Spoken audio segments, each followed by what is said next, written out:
Bom dia, comunidade da TV 247. Eu sou Daphne Aston, âncora aqui falando do Rio de Janeiro, e hoje a gente vai falar de militância, militância feminina. Para compor aqui comigo a nossa Casa das Manas de hoje, a gente traz a jornalista Natália Araújo. Bom dia, Natália, tudo bem? Bom dia, tudo bem, Daphne? Bom dia a todos daí do chat. Estamos aqui. Legal. Bom, hoje a nossa convidada especial é a Ediva Aguilar. Todo mundo já conhece a Ediva, inclusive, deixa eu trazer ela, já dar bom dia aqui para ela, antes de falar sobre ela, sem ela estar na sala. Bom dia, Ediva, tudo bem? Bom dia, meninas, muito obrigada pelo convite. Bom dia a todas e todos e todes que estiverem nos assistindo. Legal. Eu fico feliz, Ediva, de você estar aqui conosco. Acho que é a primeira vez que você está aqui no Casa das Manas, mas você já participou do 247 algumas vezes. Inclusive, eu queria dizer aqui para o pessoal que acompanha a gente, que já me conhece, já está de careca de ver a minha cara aqui todo dia no Bom Dia, e aos sábados no Casa das Manas, que a primeira vez que eu participei do 247 foi sentada ao lado da Ediva. Então, lembrar também desse histórico, né? Faz tempo. Faz muito tempo, acho que foi em 2018, se não me engano, e dizer que por várias vezes assim que eu fui a São Paulo, a Ediva é de São Paulo, eu encontrei a Ediva em manifestação, então fico feliz de estar aqui e queria hoje trazer um pouco desse histórico de luta que a Ediva tem. Porque a Ediva fez parte do movimento forte ali para anulação do golpe contra Dilma, né? Ela foi muito firme nisso, e, enfim, e sempre eu acho que teve do lado certo da história, e agora está uma militante contra o genocídio do povo palestino, que eu acho que é uma questão muito importante da nossa atualidade, da geopolítica, enfim. E Natália, que, enfim, você já dispensa também, já está aqui, já ficando careca de participar do Casa das Manas, né, Natália? Adoro o Casa das Manas, adoro quando você me convida para trazer temas e mulheres exemplos assim de militância, de formação, de mulher, de cidadã, de socialista, que nem a Ediva. Para mim é um prazer e sempre uma honra, e eu acho que todo mundo vai gostar de conhecer um pouquinho dela também. Muito obrigada, Ediva e Natália. Muito obrigada pela apresentação. Não, eu queria pegar por aí, porque às vezes a gente está aqui batendo papo, né, nos bastidores antes de começar a gravar, e a Natália... Eu fiz um depoimento, né? Então, eu queria começar por aí, Natália. Foi uma coincidência. Olha só, gente. Eu, com 17 para 18, até os 19 anos, trabalhei com a minha tia numa livraria de medicina na Rua Santa Isabel, em frente à Santa Casa de São Paulo. E tem um livro, que é o único livro, porque as enfermeiras, elas têm todo o cuidado, né? Acho que quem cuida mesmo, aliás, uma opinião minha particular, mas o cuidado hospitalar, ele vem da enfermeira, ele vem do carinho, ele vem da observação, ele vem da atenção, ele vem de toda a conversa. E a Ediva tem um livro que é usado até hoje, tem muito tempo, mas é sempre reeditado, que é um livro sobre cuidados em oncologia. E, assim, é muito, muito usado pelos alunos, pelos médicos e enfermeiros, mas também médicos. E eu achei muito legal, é uma coincidência demais, porque eu já sabia, Bonassi, caramba, eu conheço esse nome. Aí eu fui ver e já passou pela minha vida. É muito bom te encontrar aqui, professora. Obrigada. Esse livro, a primeira edição, eu lancei em 1992. Ele se chamava Enfermagem em Quimioterapia. E aí teve uma boa aceitação, o lançamento foi feito no saguão do Hospital Sírio-Libanês, que nem aberto estava ao público ainda, estava em obra, e o diretor clínico do hospital, o Dr. Dair Kutait, viu importância na obra e autorizou o lançamento ali, com um grande coquetel. Foi um dia muito festivo, que eu tenho gratas recordações aí desse dia. muitos médicos importantes da área oncológica, enfermeiras, enfermeiros também, mas naquela época muito mais enfermeiras do que enfermeiros, farmacêuticas também participaram, e foi muito bom. E aí com aceitação boa, foram acontecendo novas edições, e aí a gente incorporou também o conhecimento da área de farmácia, né? Então, hoje esse livro é em parceria com farmacêutica também, né? E agora também mais uma enfermeira que está no comando das atualizações, porque eu estou afastada da área oncológica no momento.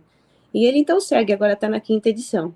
E é isso, foi um tempo muito bom na minha vida, eu sempre trabalhei com muita dedicação como enfermeira, trabalhei no Hospital Sírio-Libanês de 1980 até 2002. Foram 22 anos, e desses 22 anos, boa parte em UTI e semi-intensiva, e a maior parte do tempo, 17 anos, com oncologia, transplante de medula, tudo isso. A gente começou essa área no Sírio, na verdade já existia, mas a gente ajudou na organização de unidades nesse sentido, né? E foi muito bom. Não, é muito interessante, né? Porque a enfermagem todo mundo fala, né, que, bom, pelo menos antigamente, era uma profissão escolhida, na sua grande maioria, por mulheres, né? E é uma profissão do cuidado, né? Eu tenho um amigo que decidiu ser enfermeiro e ele dizia: as pessoas falam para mim que é uma profissão de mulheres, não sei o quê. Eu fiquei com isso na minha cabeça. E essa questão do cuidado, que eu acho que é uma questão do olhar para o outro, que eu acho muito interessante, eu acho que permeia um pouco, pode ser que, aí você fala, tá, Edva, que seja aí um machismo meu, mas você tem na sua trajetória pessoal essa coisa de olhar para o outro, que eu acho que faz parte, a militância política é o olhar para o outro, né? É você se preocupar com o coletivo. Eu queria que você falasse um pouco, né, já que você é uma enfermeira que teve esse olhar e teve um destaque tão importante ao ponto de escrever esse livro, da Natália te conhecer, mesmo antes de falar de militância. Como é que foi a sua trajetória pessoal, a sua trajetória de entrada na política? O que te motivou a você se envolver nessa militância política, né? Desde quando? Qual foi o primeiro movimento assim, que te chamou a atenção, que te capturou para esse envolvimento?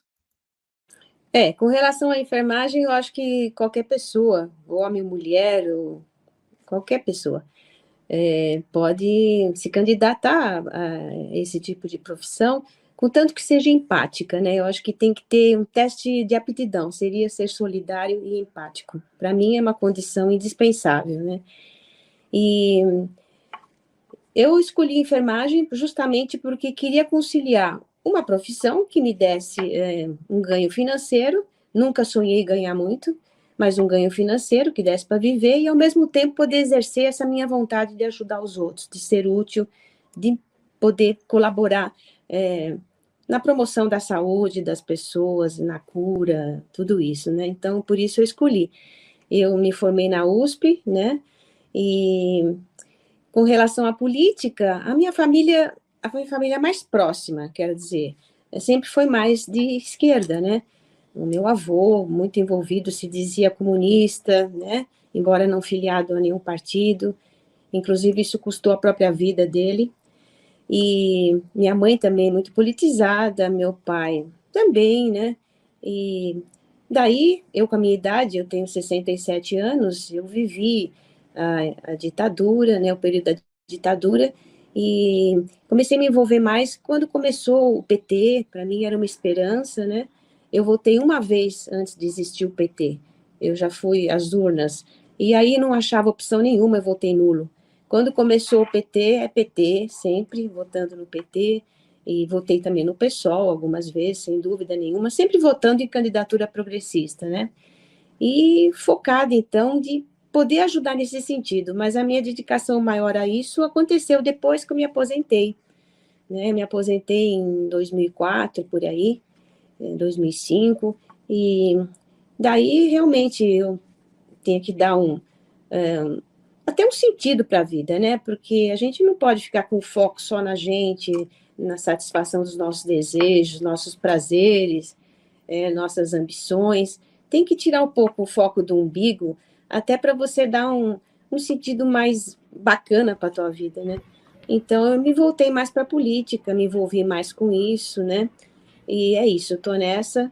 E o meu envolvimento maior, acho que o pico do envolvimento foi durante o governo Dilma, porque eu já vi muita importância na candidatura Dilma. Do Lula também, obviamente, mas na Dilma, para mim, teve uma importância especial, porque era uma mulher presidenta, né? Escolheram uma mulher presidenta, e uma mulher com uma trajetória de muita luta, muita combatividade, né? Muito empenho em tudo que faz, e muita transparência, sabe? Nesse ponto, eu me identifico muito com ela, nessa transparência, né?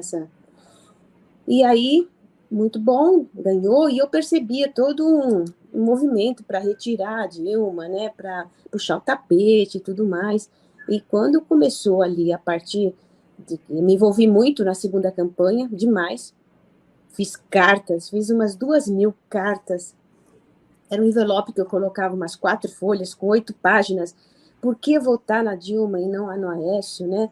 E de uma forma que qualquer pessoa entendesse aquela linguagem. Eu ia em shopping center, levar nas lojas, levar em rodoviária, ia sozinha. E fiz bastante nesse sentido. E aí ganhou, foi muito bom, mas aí foi um horror ver todo aquele empenho em derrubá-la, o Aécio dizendo que ia sangrar o governo e contestando o resultado das urnas. E aquilo foi crescendo e eu percebendo que a própria militância de esquerda se rendia à narrativa da mídia corporativa, que massacrava a Dilma, né? Veja o resultado no massacre. A popularidade, que era quase de 80%, caiu para 20 e pouco, em questão de 2 meses. Então, era uma campanha difamatória intensa, que eu percebia que algumas pessoas importantes na própria esquerda estavam acreditando que Dilma estelionato eleitoral, errou nas escolhas, focando muito naquilo, esquecendo de enxergar o contexto. O que eles queriam? Eles queriam tirar essa presidenta que tinha o potencial de trazer grandes mudanças sociais, né, econômicas, né, de ascensão à população mais pobre, né? Então, eu me empenhei muito, né? E me chocava dizer, quando naturalizavam a saída da Dilma, achando que era indefensável, coisas assim eu ouvia, um absurdo. E então, parti para a luta, né? Defender o mandato dela e me contrapor à narrativa que era fora Temer, direta já. Aí eu falava, mas, gente, a gente votou, a urna é confiável, e derrubaram esse voto, chutaram a urna, né? Violaram a urna. A urna está violada, sabe? Já não tem confiabilidade. Vocês querem voltar para a urna para votar de novo? Nessa urna que foi chutada, que foi desmoralizada, que foi estuprada, né? Então não era ser direta já, era lutar pelo mandato da Dilma, lutar pela anulação desse impeachment. E esse impeachment era totalmente anulável. Anulável pelo Supremo Tribunal Federal, porque eles são os guardiões da Constituição e o impeachment foi inconstitucional. Completamente fora das regras da Constituição. Não houve crime de responsabilidade. Faltou enxergar isso, faltou se unir à presidenta Dilma, que 2 dias após a sua saída, que foi em 31 de agosto, né, de 2016, entrou com um mandado de segurança para anular esse impeachment. E não houve esse empenho, não houve essa união nesse sentido. E aí a gente começou todo um trabalho de divulgação de assinaturas pela ação popular pela anulação do impeachment. A gente fez a primeira folha, né? Eu assinei a primeira linha, e aí muita gente se uniu a essa luta. A gente conseguiu coletar 100.000 assinaturas presenciais. Não é aquela assinatura que tem hoje online, que rapidamente consegue 10.000. Foram 100.000 presenciais. Assinaturas que vieram de todos os estados e de países fora do Brasil. Entramos com essas assinaturas no tribunal ali, primeiro tribunal regional, me parece, de lá de Brasília. Tem um advogado que se empenhou nisso, não cobrou nada. É uma pessoa que eu tenho muita consideração e muito apreço. Mas faltou mais gente. Faltou mais organizações, partidos, né, que fossem por esse caminho, para dar mais força a essa luta. faltou muita luta, infelizmente. Mas o que a gente viu depois? A gente viu, agora pulando bastante, onde a Dilma está hoje. A Dilma é um exemplo de resiliência, de força, sabe? De perdão, inclusive, de saber virar a página, de, inclusive, assim, desfocar de si mesma e focar no todo. Não faz mal que eu fui um boi de piranha. O importa o todo, importa como está caminhando o todo, e eu quero participar da construção desse todo cada vez melhor. Me admira muito uma pessoa assim. Hoje ela brilha ali nos BRICS, ganha muito bem, né? E é isso aí. É isso, né? Que bom que a Dilma foi também tá tendo esse papel importante, né? Tentaram Muito. massacrar ela, mas ela ressurgiu das cinzas, né, Natália? Natália, passo para Como você. a mulher mais poderosa do mundo, a mulher que gerencia o maior banco do mundo, né? Eu tenho também, eu assinei essa sua ação, eu lembro desse movimento contra o impeachment. Ele devia mesmo ter sido mais forte, ele chegou ali para ser mais forte, mas a mídia tradicional, ela meio que empurrou, né? Passou por cima da gente, tem mais autonomia, mas, assim, toda vez que alguém diz para mim, mas a Dilma é uma guerrilheira, eu falo, eu também. Se eu estivesse lá, eu seria também, eu estaria com essa arma também. Sim. Então, eu tenho muito orgulho de ter tido ela e referência como presidenta. Minha filha tem 6 anos e ela é referência para minha filha, nós já tivemos presidenta. E aí eu mostro, então, eu acho que hoje ela está num lugar que ela é a mulher mais poderosa do mundo, mais do que qualquer outra já foi. Né? E fora... Dos imperialistas, nenhuma chega aos pés dela. Exatamente. E outra, além dela ter feito um primeiro mandato extraordinário, que fez mesmo, foi ela que acompanhou o Lula nos 2 mandatos dele. Ela esteve com ele durante os 8 anos. E olha que ser chefe da Casa Civil não é pouca coisa, não. Quem é que faz aqueles ministros trabalharem e cobra resultados? É o chefe da Casa Civil. E ela fazia. Ela era a dama de ferro ali, no bom sentido, não como a Margaret Thatcher.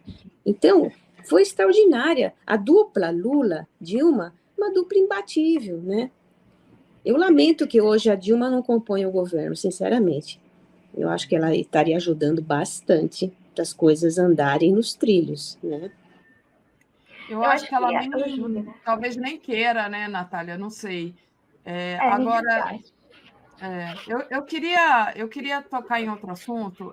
Bom, vocês devem ter visto aí os noticiários, sabe que a Ediva foi vítima aí, ultimamente de um problema sério que aconteceu, mas a gente não pode falar sobre isso por questões de processo, de advogados, enfim.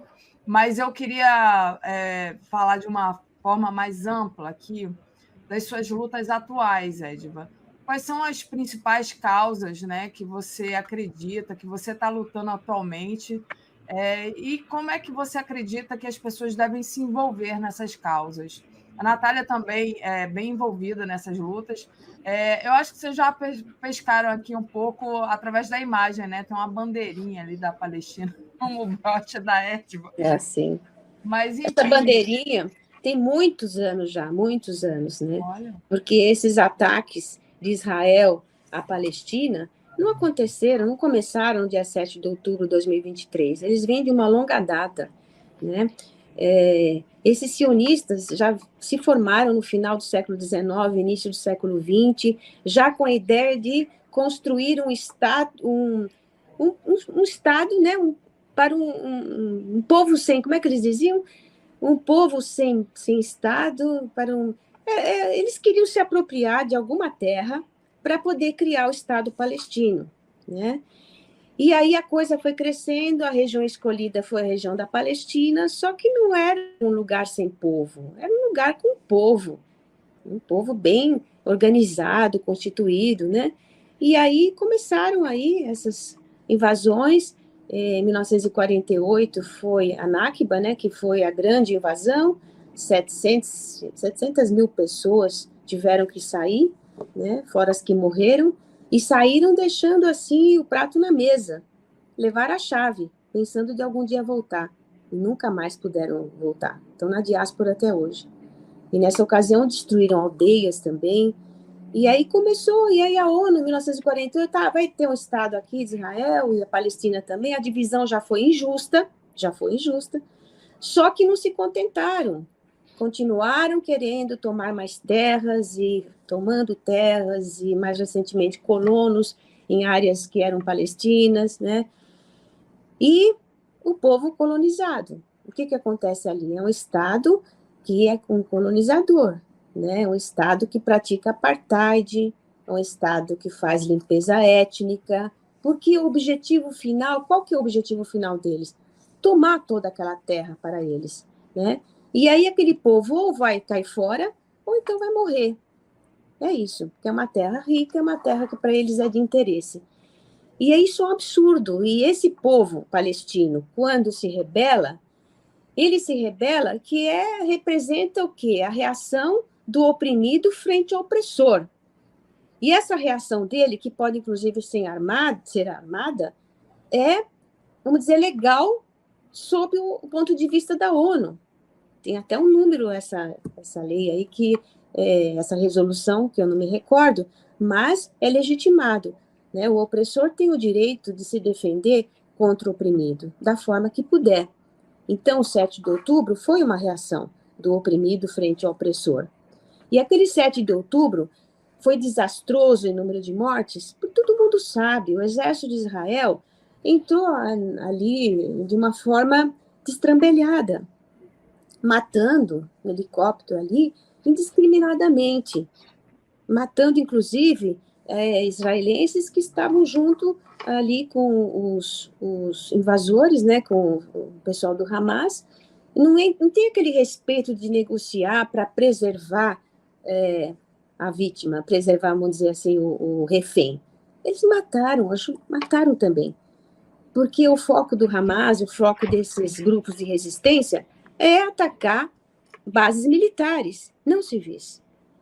E aí começaram todas aquelas fake news, né? E isso acabou trazendo para a mídia corporativa uma narrativa que Israel tem o direito de se defender. Ora, 1.200 mortos ali. Agora nós temos quantos? 40 mil mortos diretos, mortes diretas. Mortes indiretas, 186 mil. E quem está falando isso? Estou vendo aqui que foi o Lancet no dia 5 de julho, quase um mês atrás. Então, 186 mil é pouco, já é mais. E 40 mil também já é mais. E eles matam com predileção, com foco em mulheres e crianças. E aí vem outro lado falar, o Hamas coloca a criança de refém, como é que eles falam? Escudo. Isso é um absurdo. Eles têm tecnologia, eles têm know-how, eles têm expertise para matar especificamente o Hamas. Se eles acham que o Hamas é tão, assim, digno de merecer a morte, eles não fazem isso, eles querem exterminar a população mesmo, né? Então ninguém coloca a criança de escudo, simplesmente a criança está no prédio bombardeado, a criança está naquela escola bombardeada, a criança está ali na ONU, ali fazendo alguma atividade que é bombardeada. Não tem conflito no mundo que matou tanto jornalista como esse conflito. Por que focar no jornalista? Porque são aqueles que estão lá transmitindo ao vivo as atrocidades, as mortes. E a primeira jornalista a morrer foi uma mulher, né? A primeira jornalista que morreu. Exatamente. Matam pessoas da área da saúde. Nossa, é uma coisa absurda, escandalosa, e a mídia corporativa mundial aí, quieta. Fala grupo terrorista, aquela coisa sempre reportando ao 7 de outubro, sabe? Sem explicar todo um contexto, sem explicar a história, como chegou nisso. Então, para mim, uma luta, toda esquerda tinha que estar focada nessa luta, porque defender a Palestina não é só defender a terra palestina e os palestinos, é defender os oprimidos, é defender os que têm pouca força frente a essa ordem mundial tão repressora. Né? É lutar contra o imperialismo estadunidense. E a gente sabe quem é o eixo do mal no mundo, né? É Estados Unidos e Israel. E aí falam, não, vocês são antissemitas. Não, somos antisionistas, porque sionismo é uma ideologia, como foi o nazismo. Agora, judeu é diferente, ninguém é contra judeu. Aliás, eu nem poderia ser, eu posso dizer não em meu nome, porque embora eu tenha ascendência espanhola, né, eu descobri pelo teste genético que eu fiz, que é espanhola, Itália, nem sabia, e judeu askenazi, lá pela 5ª geração. Eu nem sabia, porque minha família não é nobre, a gente não fica sabendo quem foram as gerações anteriores, né? A gente sempre pode. Mas, como que eu vou achar que você é antissemita, você anti eu mesma? Né? E nessa luta em defesa da Palestina, tem muito judeu, tem muito israelense. No grupo nosso aí, na frente Palestina, tem o pessoal do Vozes Judaicas pela Libertação, pessoas extraordinárias que venceram a lavagem cerebral que receberam desde criancinha, porque existe todo um projeto, né, de ensinar aquelas crianças judias ali de que eles são perseguidos, que as pessoas fizeram muito mal no passado e fizeram mesmo, né? E aí a pessoa começa só a focar nisso, não percebe o contexto do que está acontecendo no momento. E esses jovens, eles conseguiram sair da bolha e viram que estava tendo muita injustiça, muita atrocidade e agora muito genocídio na região da Palestina, sob o comando do governo sionista de Israel. Então, todos temos que estar envolvidos nessa luta. Tem manifestação, tem que ir. Vai ter uma amanhã, o que é? 4, né? 3 de agosto, às 14 horas, na Praça Oswaldo Cruz, em São Paulo. A manifestação é sábado? Sim. Então é sábado. Hoje, porque a gente está transmitindo, a gente está gravando, mas o programa vai ser transmitido. Então foi bom que você lembrou, para não ter confusão. Sábado, que é hoje, né? Transmissão. 14 horas, na Praça Oswaldo Cruz, uma grande manifestação, também pensando nos prisioneiros palestinos, porque não tem só os 120 ali que foram reféns naquele momento do 7 de outubro, os 120 israelenses, né? Tem os 15 mil presos palestinos, que vão desde os 12 anos de idade até os 80 anos. Pessoas presas muitas vezes porque jogaram uma pedra.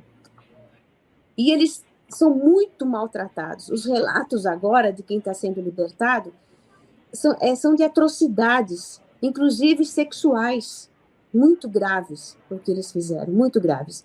E aí a gente compara... Como animais.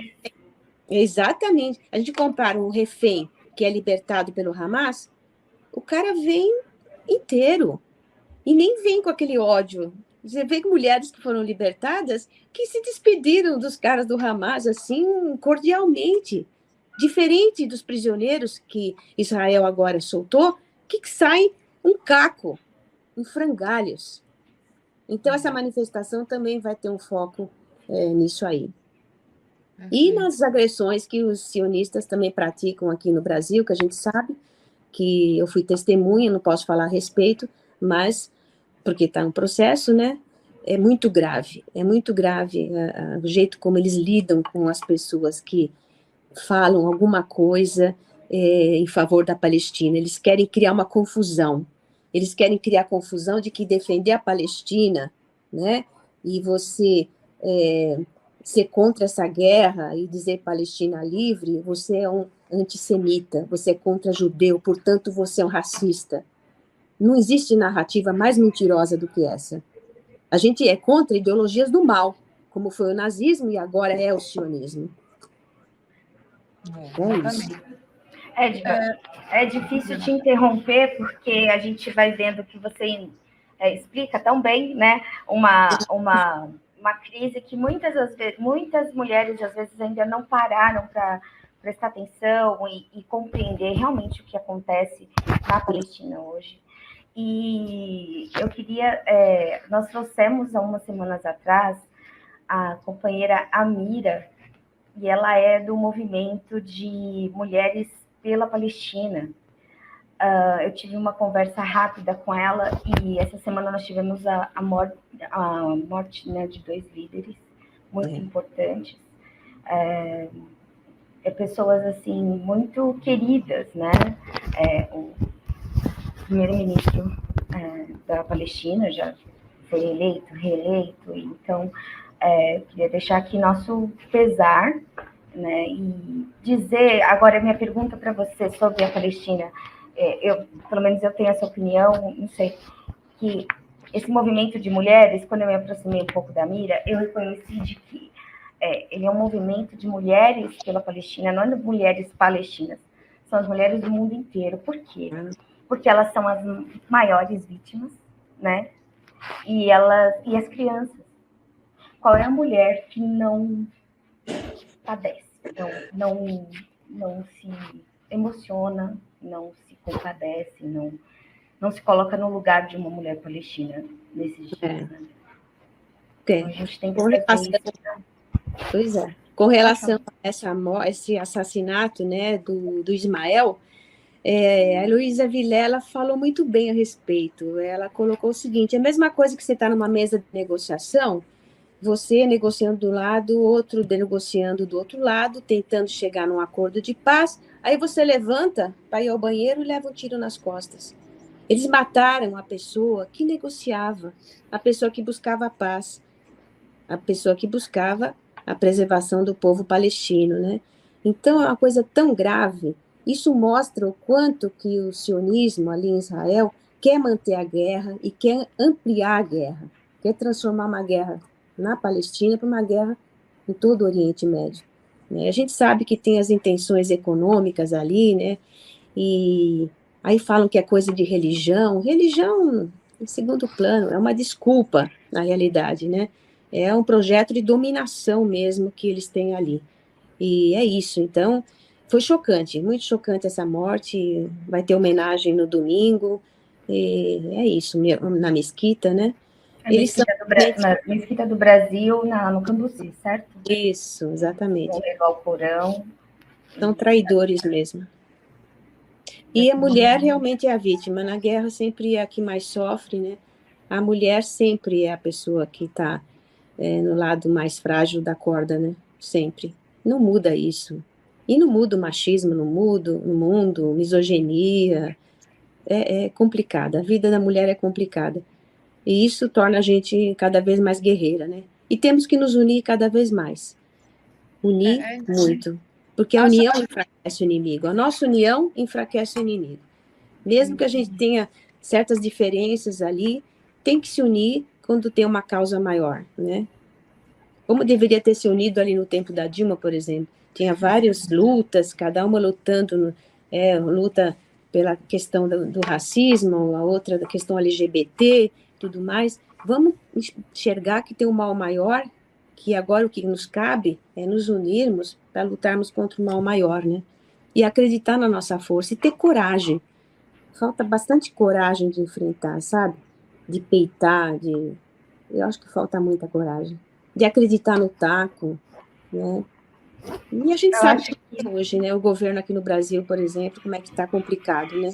Ganhou porque fez uma união, né? Com a coalizão aí, é complicadinho.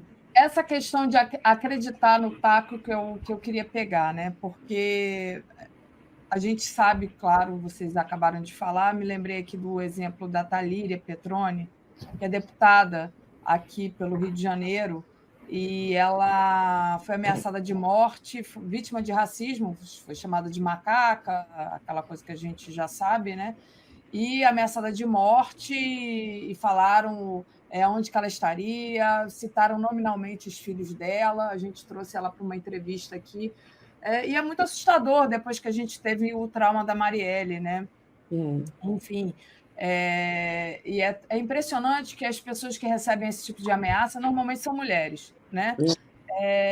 Acho muito interessante você lembrar do caso da Dilma, lembro desse caso que foi tão atacada durante o governo e foi uma presidenta legitimamente eleita que foi derrubada, que foi usurpada do seu poder.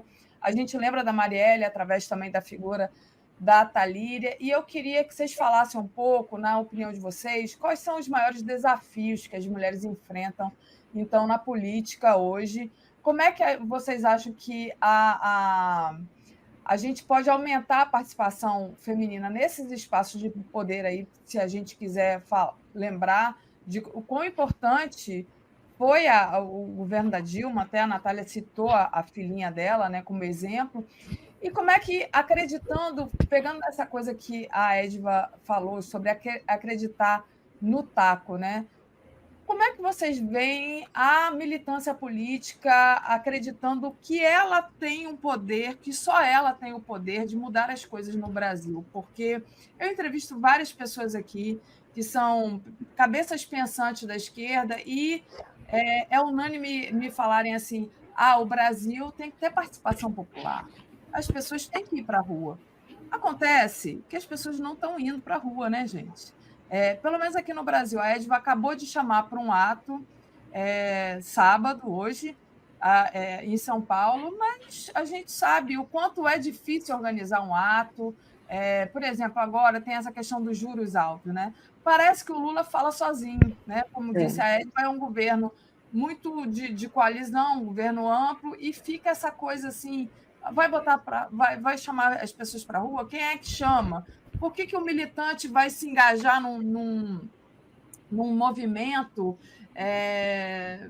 se a gente já tem um governo supostamente de esquerda e assim parece que a gente fica esperando as coisas caírem do céu desse governo, que é um governo de esquerda, mas que é composto ali por várias searas, inclusive desde o vice-presidente, né, aos ministros, enfim. Como é que vocês acham que a gente resolve isso, de as mulheres ocuparem esses espaços de poder e também de ocupar esse lugar dentro da militância, na experiência de vocês? Posso falar? Pode. É uma questão cultural mesmo do Brasil, né? E isso se agrava com a questão do capitalismo, do neoliberalismo, né? As pessoas parece que se focam muito mais em realizações pessoais. Elas não conseguem entender que unidas elas são mais fortes, né? O capitalismo, o neoliberalismo gera uma ideia de uma necessidade de competir, e né, isso está no avesso aí de se mobilizar junto com outras pessoas por uma causa. Isso é o capitalismo mesmo que acaba atrapalhando muito, muito, muito, né? Por outro lado, a gente vê crescer as igrejas evangélicas, neopentecostais em regiões periféricas, né? Porque elas usam moedas de troca também, né? Prometem um céu, prometem um paraíso e conseguem ajudar a pessoa nas suas necessidades imediatas, né? De emprego, de casa, acho que falta também a gente investir também nisso, né? Fazer dos partidos um clube até, onde as pessoas vão para também se divertir, para ter algum benefício, né? Para poder cativar mais pessoas para a causa, né? E é isso, tá complicado mesmo mobilizar para causas super importantes que nos afetam diretamente, quanto mais para coisas que acontecem a muitos mil quilômetros de distância, né? As pessoas pensam que não tem nada a ver com elas, mas tem muito a ver com elas, né? Então, é difícil mobilizar para a Palestina, por exemplo. As pessoas esquecem que Israel tem influência também aqui na polícia do estado de São Paulo, né? Existe essa parceria de tecnologia, de técnicas de abordagem de pessoas, né? De armamentos, que eles recebem diretamente de Israel. As armas que eles usam ali, na Palestina, para matar os palestinos, são testadas ali, depois vendidas e compradas aqui pela polícia daqui, né? Então, são as mesmas armas que vão matar as pessoas na periferia. O preto, o pobre, né? O favelado, aquela pessoa bem excluída da sociedade, né? Então, é isso aí. É difícil mesmo, eu reconheço, e eu, na minha insignificância, não tenho a saída, a resposta, vamos dizer, a solução para isso, né? Eu gostaria que tivesse mais empenho dessas organizações grandes, que inclusive têm bastante dinheiro, a gente sabe. Ajudaria muito numa manifestação, mas é incompreensível para mim, e eu fico frustrada, porque parece que falta uma garra de militância para essa gente. Parece que quando pega um cargo, alguma coisa, fica mais importante projetar o seu grupinho, o nome do seu partido, da sua organização, do seu movimento, do que se envolver em causas, né, legítimas e super importantes. Essa, eu acho, Ediva, você disse, eu já pensei nisso 2 vezes. Eu acho que eu ouvi aqui no 247, talvez do Zé Reinaldo ou do Eugênio Mirran, alguma coisa assim, que enquanto foi do Eugênio, enquanto não houver paz no Oriente Médio, não haverá paz no mundo. Ali é realmente um centro de que, se a gente conseguir que esses povos que já estão, que são donos dessa terra há milênios, né? Essas tribos, essas culturas, esse povo palestino que está lá, eles tenham aí a sua terra completamente deles e tudo mais, e que se resolva da maneira mais justa possível, eu acho que isso vai trazer, é como se espalhasse, entendeu? Uma outra política, um outro olhar, que, inclusive, voltando ao nosso começo, traz diretamente a nossa querida Dilma, que tem um banco que só empresta sem juros ou com juros módicos para infraestrutura de cidades, saneamento, esse tipo de coisa, por exemplo. Então, assim, acho que as iniciativas estão colocadas. Eu acho que o principal empecilho que começa, no meu ponto de vista, é na educação. É desde a base. A gente não é ensinado a discutir política, falar de política é chato, política é ruim. A gente, eu estou muito focada no município de São Paulo, 80% da população é periférica pobre. E não gosta de política. Os outros 20% não perdem nada da política. Ou eles trabalham na política, ou eles vivem da política, e eles ensinam política, estudam política e transmitem para aqueles ali. Então, assim, é claro que se a gente não quebrar essa cadeia, a gente não vai conseguir. E assim, é a mãe dentro de casa falando para o filho, né? A professora, eu tenho muita esperança na educação, nas professoras. Isso. Foi assim que eu comecei até a ser jornalista. Eu sabia que eu ia ser jornalista com 10 anos de idade. Minha professora fez uma jornalista. Acho que na minha sala um monte foram jornalistas depois. Porque a gente aprendeu a ler, aprendeu a questionar, aprendeu a mudar o olhar. Então, eu acho que vai nesse sentido para a gente começar dentro de casa. E uma outra coisa, viu, Daphne? Semana passada saiu uma matéria na Folha de São Paulo dizendo que a maioria das mulheres evangélicas, elas são na frente de esquerda. Porque por conta, vamos desmistificar, não tem essa. 30% das mulheres não votam no PT porque são evangélicas. Mentira! Isso é na Folha. Porque as mulheres são periféricas e pobres, elas recebem o auxílio gás, elas recebem bolsa, elas têm um posto de saúde, elas têm... E assim, a maneira que a gente tem de alcançar essa população, que nós elejamos agora, nós temos aí a chance de eleger vereadores e vereadoras progressistas. Aquele que saiu do seu lado, aquele que usou o mesmo posto de saúde que você, aquele que se propõe a levar a pauta ali da sua comunidade e você vai ser representada por ele de verdade. Você vai no gabinete dele, você vai falar, você vai... Então, isso existe, isso tem que ser falado, né? Eu tenho aprendido muito nessa aproximação municipal de que existem muito boas candidaturas e vereadores já trabalhando e atuando assim no território mesmo. O trabalho dele é esse. Acho que você traz uma questão importante, que é essa questão do cidadão como ator, né? Como ator participante das políticas públicas. Eu acho que as pessoas aqui no Brasil elas não têm essa dimensão, né? O cidadão comum ela não tem a dimensão que ele pode participar, que ele pode opinar, que ele pode ir lá cobrar de um vereador, de um deputado. Eu morei uns anos fora do Brasil e lá onde eu morei, que foi no Canadá, do lado francês, da horta que era feita no jardim da escola pública a decidir que cor que ia pintar o banco da praça, e além disso, tudo era decidido dentro da comunidade. entendeu? Então, tinha o diretor da escola que ia plantar a horta do lado tal ou do lado tal do jardim da escola, mas quem decidia eram os pais dos alunos que estavam ali, que são os alunos que moram naquele bairro. E, enfim, tudo é decidido, tem reunião para decidir. Aqui a política é feita de cima para baixo e o cidadão ele não se sente parte daquele processo, né? É como se fosse assim: os políticos fazem e a gente só participa na hora de votar. E O na povo hora se de acomoda, votar, né? É uma acomodação, Então, parece uma se acomodação, acomoda. né? E aqui a gente tem aquela cultura que não é bom discutir religião, nem política, nem futebol, né? E coloca a política nesse rol e está totalmente errado.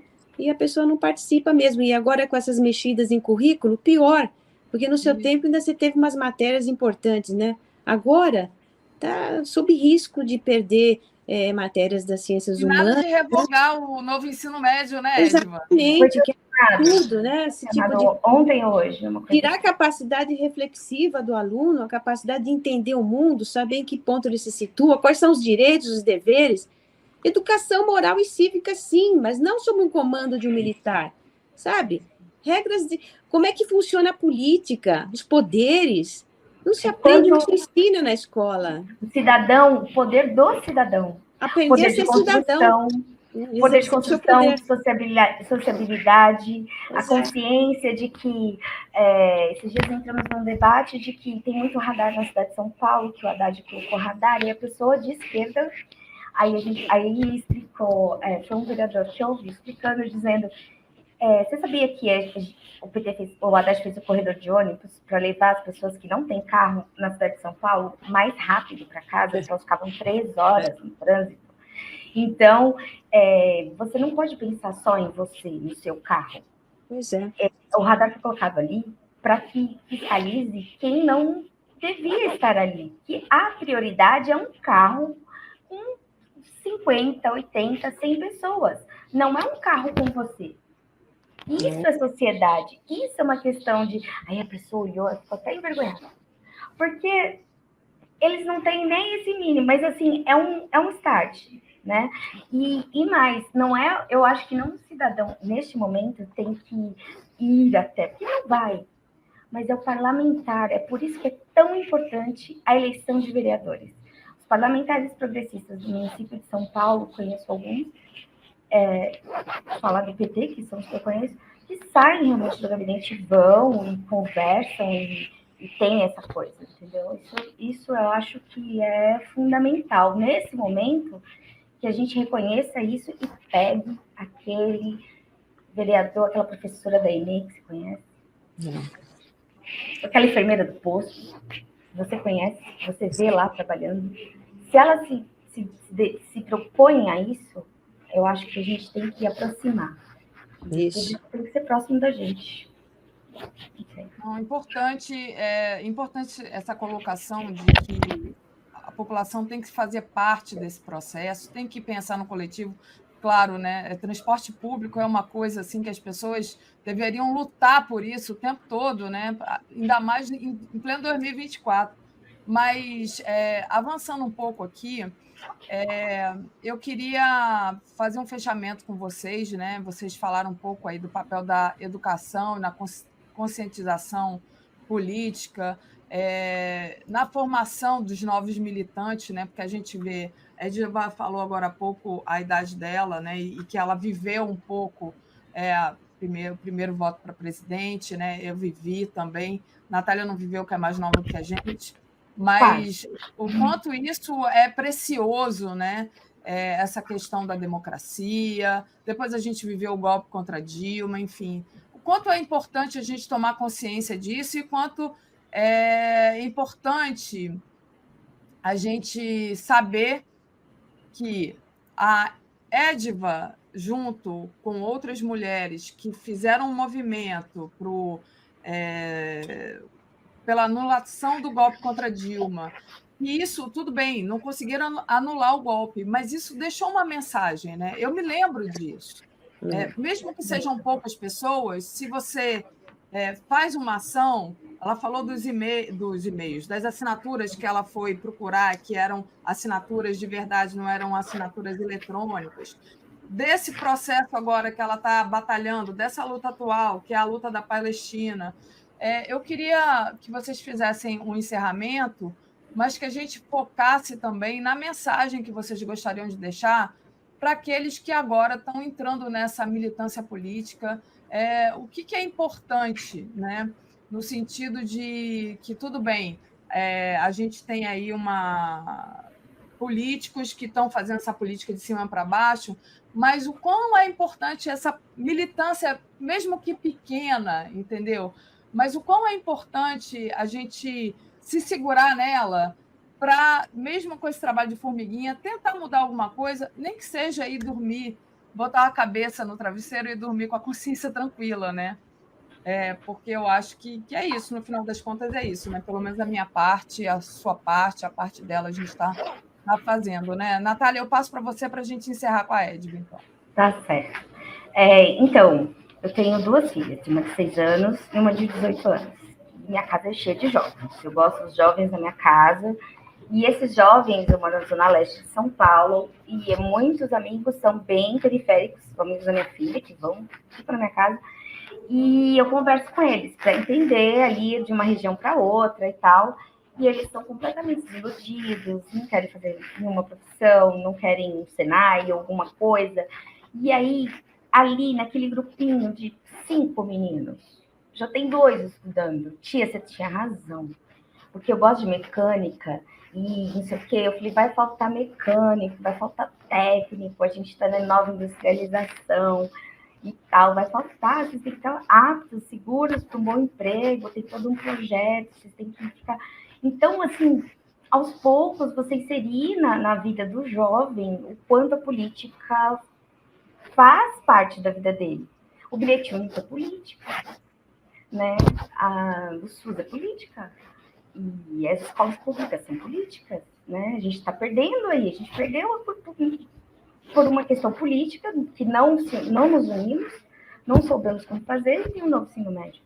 Então, eu vou muito pela juventude, e eu acredito que todas nós, mães, tias, parou na padaria, a gente dá aquela olhada, que orgulho, nossa, você é estudante, você estuda aqui perto, e começa a conversar, e põe uma sementinha, porque o jovem, ele tá condena por causa do funk, por causa...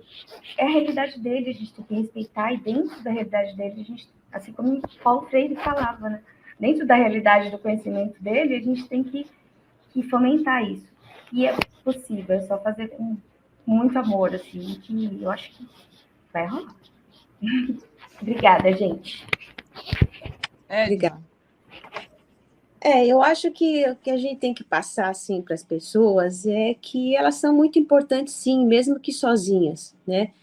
Mesmo que elas percebam que o partido no qual elas fazem parte, ou organização social, ou movimento social, seja lá o que for, não está fazendo muito, mas ela pode cutucar para que façam mais.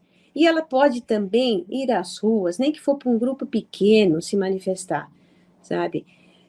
As coisas acontecem, às vezes, grandes coisas, muitas vezes começaram com 1 ou 2 pessoas, né? A gente tem que ir à luta, sim, com coragem de manifestar sua opinião, mesmo quando a sua opinião não é o lugar comum, é diferente, mas você acredita naquilo, percebe aquilo como uma verdade e que defender aquilo vai ser bom para o mundo, né? Ou para a sua cidade, para a sua vila, tem que ir atrás. Tem que perceber que a união nos torna mais fortes, né? E a gente tem que lutar e tentar juntar mais pessoas por uma causa, né? E acreditar nisso, tentar dar credibilidade à sua força e ter mais coragem, né? Não se render quando fala, não, tá difícil, não dá, a mídia não permite, são eles que mandam. Puxa vida, vamos lutar, vamos acreditar na nossa força, né? Vamos acreditar que é possível mudar. É isso. Eu acho que tem que ir por esse caminho mesmo, sabe? Tentar mudar o mundo, e a gente não é pequeno para isso, não. A gente pode incomodar muita gente e pode mudar a opinião das pessoas também. Mudar a opinião também é muito importante, porque a gente sabe o quanto que todo mundo aí está sob uma avalanche de fake news. Fake news sobre Palestina, fake news sobre Venezuela, sobre Cuba, sobre o governo brasileiro, sobre o risco do comunismo, é muito complicado, né? Mas a gente tem que ir lutando e tentar fortalecer nossas mídias também, ajudar as nossas mídias, né? Ouvir mais as nossas mídias e menos a mídia corporativa. Não é se alienar, não ouvir mais nada da corporativa, mas sempre checar com a nossa mídia se aquela informação realmente é fidedigna, é real. Tem que fazer isso. Não confiar só na mídia corporativa. É isso, minha gente. É difícil, mas não podemos desanimar. Tem que seguir em frente. E a gente percebe que a maioria está do nosso lado, mas não tem voz, né? Porque a voz desses que trazem tanta desgraça para o mundo é uma voz que está apoiada pela grande mídia e pelo grande capital, né? Mas a gente é mais, a gente é muito mais. A gente está num volume maior, eu acredito. Então, vamos nos unir. Quanto mais unido, melhor. É isso, e obrigada pela oportunidade de me colocar aqui, né? E vamos em frente. Contem comigo no pouco que eu puder ajudar aqui, mas estou junto. Não, muito bom, Edva. Eu queria te agradecer demais, agradecer pelo teu trabalho da militância, que eu acho que é um trabalho muito importante. Agradecer a Natália de estar aqui comigo, me acompanhando aqui nessa entrevista. Agradecer por você ter lembrado da mídia progressista. Vou lembrar aqui ao pessoal que nosso programa é gravado, então a gente não tem como fazer interação com o público, fazer interação com o chat, que é muito importante para a gente saber a opinião de vocês, conversar com vocês. Então, infelizmente, não vou poder ler o que vocês estão escrevendo, vou ler depois, mas não deixem de deixar o like aí, compartilhar essa live, é importante vocês apoiarem, é assim que vocês apoiam a mídia progressista, que faz aí o contraponto com a mídia corporativa. A gente tenta trazer informação de qualidade, a gente tenta trazer outro ponto de vista, né?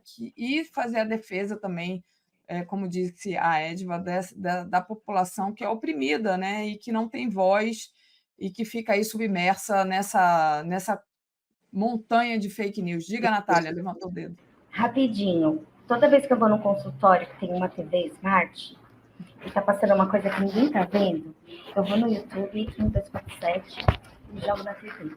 Menina, todo mundo assiste. E eu faço isso direto em restaurante, em todos os lugares. É muito legal. Eu acho que a gente podia começar esse movimento. Só uma ideia. Tirar do globo, né? Quando eu consigo, quando tem acesso, eu ponho na TVT também, porque a TV aberta, né? Aí, gente. Pessoas estão do outro lado. E eu entro em Uber, fico falando ali também da Rádio Brasil Atual, etc e tal. Tenta essa rádio aqui e tudo mais. É isso. Tanto minha nota no Uber não é alta, não, porque muitas vezes não gostam da minha conversa. Não estou te pegando para a corrida, não, né, Edva? Minha consciência está limpa. Eu falo o que eu acho que tem. Edva, eu sou taxista também, eu te levo. Eu estou aqui em São Paulo, você me liga que eu te levo onde você quiser. Oh, beleza, muito bom. Excelente opção. Só que aí eu não vou fazer militância, vai ser pregação para convertidas. A gente vai debater e achar um jeito de dominar todo mundo. Isso, boa. Muito bom. Obrigada, Edva. Obrigada, Natália. Obrigada, gente. Obrigada a vocês. Valeu. Tchau.